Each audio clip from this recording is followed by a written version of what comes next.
Welcome back to the deep dive. Today we're looking at a career path that, well, it really shows how combining different kinds of expertise can lead to something amazing. Yeah, we're talking about Emily V. Gordon, American writer, producer, host.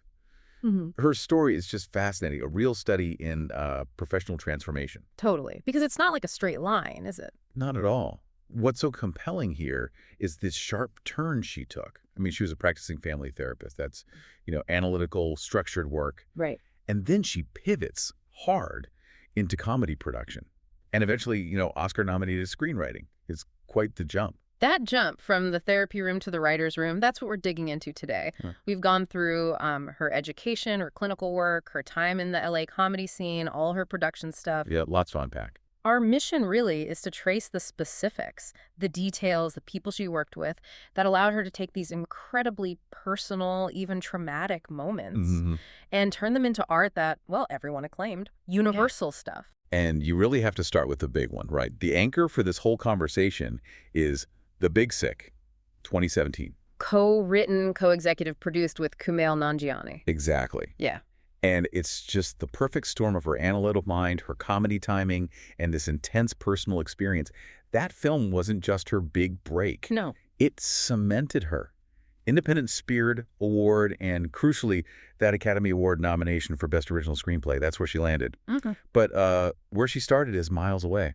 Okay, let's start there then. This foundation seems, well, unexpected for where she ended up. Just looking at her degrees, you'd think, okay, career therapist. It does look that way. Ah. But I think the type of therapy training is actually key. So Emily V. Gordon, born May 3, 1979, grew up in Winston-Salem, North Carolina. Okay. Her first degree, BA in psychology from East Carolina University. Pretty standard path if you're interested in human behavior.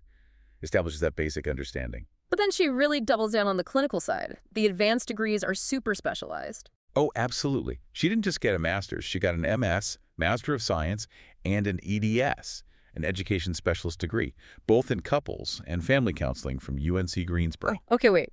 Both an MS and an EDS, specifically in couples and family work. What does that tell us? The combination sounds pretty intense. It really is significant, Yeah. especially the EDS. So EMS gives you the theory, right? The science, the why behind relationship dynamics. Right. But the EES, that's often more about advanced practice. It's less theory, more direct clinical application. You're doing supervised hours, learning specialized techniques for intervening in really complex situations. So she wasn't just reading about conflict. No. She was trained rigorously to be in the room, to sit with couples, families facing deep, messy conflict, to figure out the hidden motivations, the subtext, and guide these, often conflicting stories towards some kind of resolution. Okay, now I see the connection to screenwriting starting to click. Exactly. Because screenwriters deal with conflicting narratives all the time, right? Character arcs, motivations, resolving conflict authentically. She'd already mastered that. But in real life, high stakes. Precisely.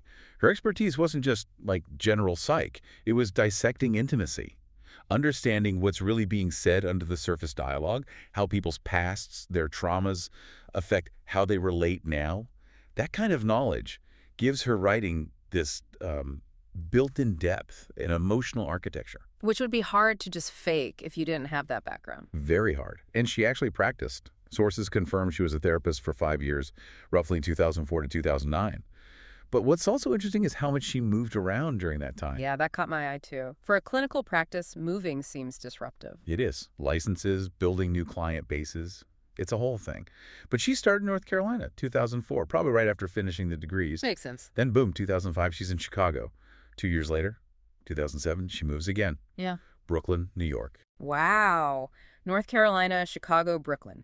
3 really different places, different environments, in just 5 years, all while running a therapy practice. It suggests maybe she was searching for something, or just very ambitious, maybe restless in her 20s. And that search seems to land somewhere around 2009, 2010, because that's when the therapy career stops, right? But that's the pivot point. Yeah. The move to Los Angeles around then marks the complete shift. She basically puts her license on the shelf, leaves that established career behind. Which is a huge risk. A massive risk. Yeah. To pursue writing and comedy full-time. Think about it. She arrives in LA with this incredible toolkit, dormant therapy license, a brain trained in deep human psychology, years of diagnosing relationship issues. Yeah. That's not your typical aspiring comedy writer's background. It's like having a secret weapon for storytelling. Okay, so she gets to LA, ready to use this unique background. How does she actually break into the comedy world? It wasn't like she just sent in a script, right? No, definitely not a gentle entry. She started laying the groundwork even back in New York, while she was still technically practicing. She seemed to realize, okay, if I want to do creative stuff, I need to understand how the business works first. Smart. So while she was in Brooklyn, sources say she worked at the Comics Comedy Club. And she was already producing a live show there with Pete Holmes. Right, so she's immediately getting hands-on, logistics, audience, what makes a live show tick. Exactly. Learning the rhythm, the flow, how to handle performers. Which, probably wasn't that different from handling complex family dynamics sometimes. Yeah, maybe. That experience, understanding the mechanics, became super important when she finally landed in LA in 2010. She basically swapped managing emotional logistics for managing stand-up logistics. And that led straight to the Meltdown with Jonah and Kumail, didn't it? That show became such a cornerstone of the LA scene. It really did. Co-created it in 2010, Yeah. famously held in the back room of Meltdown Comics in Hollywood. Yeah. That venue became legendary, but her role was key. She wasn't just a co-creator in name. She was the producer and, critically, the booker. Let's talk about what that actually means in that context. Yeah. Booking and producing a weekly show like that, it's more than just making calls, right? Oh, absolutely. Booking is high-speed relationship management. You have to spot talent, convince them to play your room often for little money, build a vibe, keep comedians happy, keep audiences coming back week after week. A curator, really. Exactly. And producing. That's managing chaos, especially in a non-traditional space like a comic book store back room. Quality control, atmosphere, making sure the show actually happens. She was building a brand, a community from the ground up. And people noticed pretty quickly, because by 2011, Chris Hardwick taps her for something bigger. Yeah, Hardwick, whose whole Nerdist empire was exploding then. He asked her to be the program director for the new Nerdist showroom at Meltdown Comics. So, stepping up from one show to overseeing the whole comedy schedule for that venue. For about a year, 2011 to 2012, it shows she had serious administrative and directorial chops, not just creative ideas. Managing the business and the art, that's a big deal. And that success, managing the live venue, directly feeds into the next step, taking the Meltdown to TV. Comedy Central orders a pilot in 2013. Right. And when the series launches in 2014, she's credited as an executive producer. Not just a consultant, but an E-key. That's a significant title change. It is. It shows she could translate that grassroots indie vibe she built into something that worked for network television standards. She could scale her production skills. That established her as a series producer. What's really interesting, though, is that while she's building this whole production side, booking shows, running venues, exec producing, she's also writing on very different kinds of projects. Yeah, the diversification is impressive, shows real ambition. Yeah. Like, on the TV side, she was a staff writer for season 2 of The Carmichael Show on NBC. Right, I saw that. She wrote the episode New Neighbor. Yeah. Okay, so working on a network sitcom staff, what does that signal? Especially compared to the indie comedy she was producing. It shows she could handle structure. Network sitcoms have, a pretty specific rhythm, 4 acts, hitting certain beats, working within network constraints. It's collaborative, often intense. Very different from booking a loose live show. Totally different skill set. It proves she could master traditional narrative pacing, write tight dialogue. It's about economy and hitting the marks. But then completely different vibe. She was also writing web series for Disney.com aimed at teens. Yep. 2 of them, Power Up and Explored. So now she's adapting to yet another audience, another tone, different pacing entirely.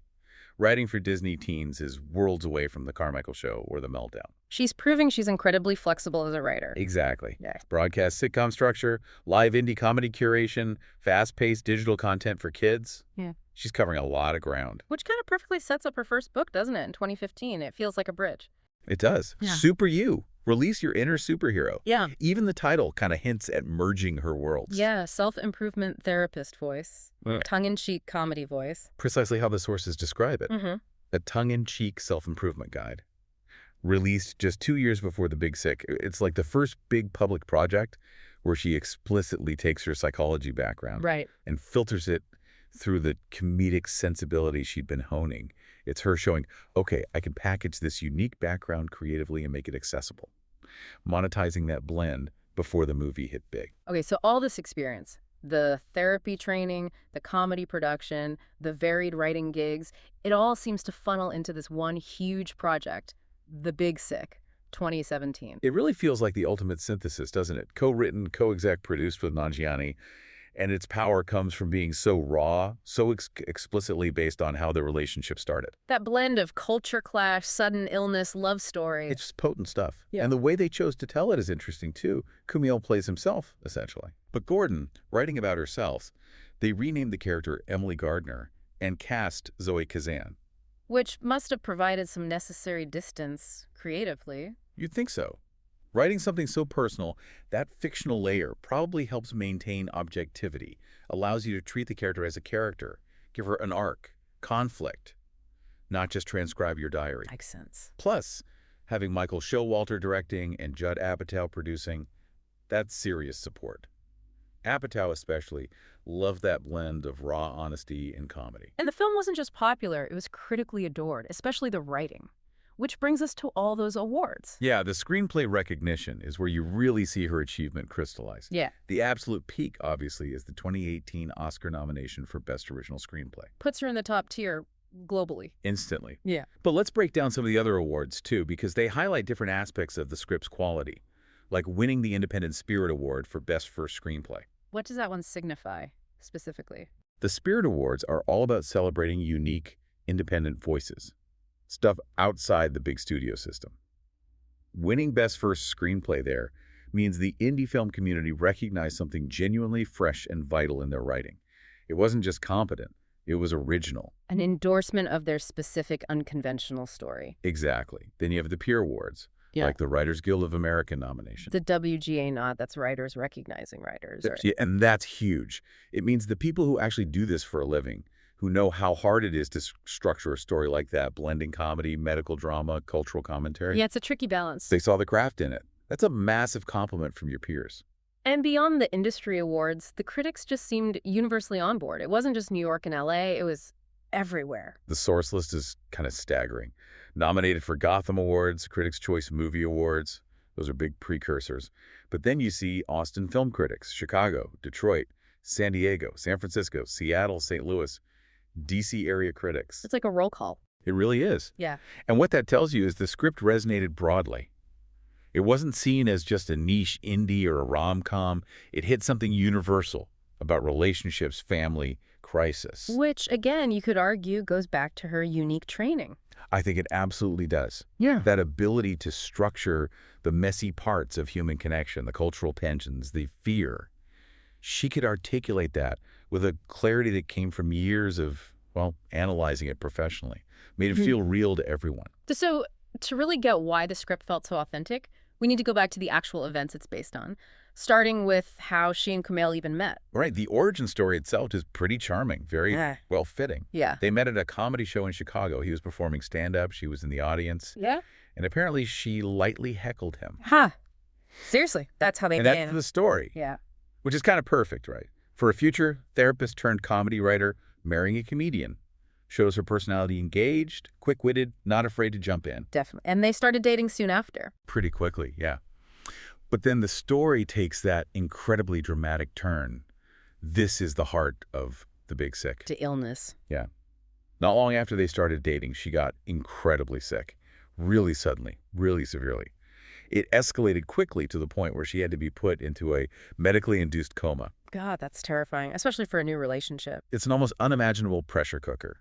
He's suddenly dealing with doctors, life or death decisions, and her parents, who he barely knows, all while she's completely unconscious. And the diagnosis eventually came back as Still's disease. That's right. Adult onset Still's disease. A serious systemic inflammatory condition, chronic. The irony is just staggering. Here she is, trained to analyze relationship dynamics under pressure, and she's suddenly the center of the most extreme version imaginable. Total loss of control, dependent on this new partner. She became the case study, in a way. And the crisis wasn't just medical. It forced all these cultural issues and family dynamics out into the open for Nanjiani and her parents. Intense vulnerability all around. But she did recover. It took time, though. About 3 months, the sources say, for the initial recovery. And you can see how going through something like that together would accelerate a relationship. For sure. They got married in 2007. which was only about a year after they first met in Chicago. That shared trauma often cements things very quickly. The sources also mentioned this was her second marriage. Yes, that's confirmed. Adds another layer, perhaps, to her understanding of relationships and commitment. And remember, before they settled in L.A., they lived together through those moves. Yeah. Chicago, then New York. So bringing it back to the work, she had the therapist's toolkit, the analytical skills, the empathy, the understanding of dynamics. Right. And then life hands her this incredibly intense personal crisis. That becomes the raw material. It's the perfect storm, creatively. Her professional training gave her the framework to understand and structure the chaos. And the personal chaos gave her this powerful, authentic story to tell. She wasn't just writing a movie. She was processing her own survival through the lens of her expertise. And that combination, that specific blend of insight and experience, is what made The Big Sick resonate so deeply. It had that rare mix of comedy and profound understanding of, well, suffering and love. Exactly. A very distinctive voice emerged from that crucible. But The Big Sick, while obviously huge, wasn't the end of the story. Her career kept evolving. She's become this sustained creative force, moving into bigger producing roles, continuing podcasting. Absolutely. She didn't just rest on the Oscar nomination. The podcasting, for instance, seems like a consistent space for her and Nanjiani to collaborate and sort of workshop their dynamic publicly. Like The Indoor Kids, way back from 2011 to 2015 on Nerdist. Right. And the way it's described is interesting. Focused on video games, but not exclusively. Yeah, I noticed that phrasing, like using games as a jumping-off point. Seems like their pattern uses specific topic games, or later, the pandemic, as a way into talking about bigger things. Relationships, anxieties, culture. Which they did again in 2020 with Staying In with Emily and Kumail. Totally. That one was explicitly about lockdown, the COVID quarantine experience. Turning that shared global anxiety into something relatable, funny, analytical, very much their style. Using their own lives again. But importantly, beyond those projects with Kumail, she's really solidified her role as a major executive producer in her own right. That feels like a significant shift in her industry standing. It's a clear leveling up. From booking indie shows to running major TV productions, look at Little America. The anthology series, 2020 to 2022. She's credited as co-creator and executive producer for 16 episodes. Co-creator means she's in on the ground floor, shaping the whole thing. EP means she's managing it, long-term budgets, staffing, creative oversight. That's serious managerial responsibility. Way beyond just writing. Definitely. And then shifting gears completely, she executive produced Welcome to Chippendales in 2022. 6 episodes. Now that's interesting. A true crime story about power, ego, toxic masculinity. Why bring her in as an EP? Well, think about it. What's that story fundamentally about? Relationships, right. Dysfunctional ones, power dynamics, insecurity. Exactly. Her background in diagnosing relational pathology, understanding complex dynamics, spotting the underlying issues, it's actually perfectly suited for guiding a dramatic narrative like that. It shows the industry sees her value beyond just the writer of The Big Sick. They see her as a structural thinker for complex character stories, no matter the genre. I think so. And she's still doing traditional writing work, too, like being on staff for season 2 of HBO's Crashing. Right. Contributed to 8 episodes there, keeping her hand in the writer's room. Maintains those connections, keeps those skills sharp. And then looking forward, she's moving into high-profile adaptation work. The project with Amazon Films, adapting Cynthia Daprik Sweeney's novel, The Nest. Exactly. Adapting a beloved complex novel like The Nest, which is all about messy family dynamics and money, that's a big responsibility. You have to streamline it for film, but keep the core intact. And she's working with big-name producers on that, too, Joey Soloway and Andrea Sperling. Yeah. It really shows how far she's come, from adapting her own life story to being entrusted with adapting acclaimed literary fiction. The industry clearly trusts her narrative and analytical skills at a very high level now. So when you look back at the whole arc, the specialized therapy degrees, running the door at a comedy show, the Oscar nomination, now producing major series and adaptations, it's just, wow, such an unconventional route to massive creative success. The key takeaway really is that integration, isn't it? She didn't just switch careers, she brought the old one into the new one. That deep knowledge of human behavior, conflict, empathy skills from therapy, they became the bedrock for her writing and producing. It wasn't accidental. She seemed to intentionally leverage her background, even the trauma, but structure it using her analytical skills. Right. It wasn't just raw emotion. It was structured, analyzed emotion, which suggests that maybe the most solid analytical training can actually fuel the most powerful creative work. So the question for you, listening, might be this. What unique expertise do you have from some other part of your life? Maybe a past job, a weird hobby, some deep training that you're currently overlooking? Yeah. Are there analytical tools or frameworks you learned for one thing that could actually structure your creative pursuits? Or maybe it's the other way around. Can you take some deep life experience you have and apply a more professional, analytical lens to it, the way Gordon used her clinical training to shape her personal story? It really makes you think. Maybe your biggest creative asset isn't something new you need to learn, but some strange expertise you've already got filed away. Find that intersection. That's where the breakthroughs seem to happen.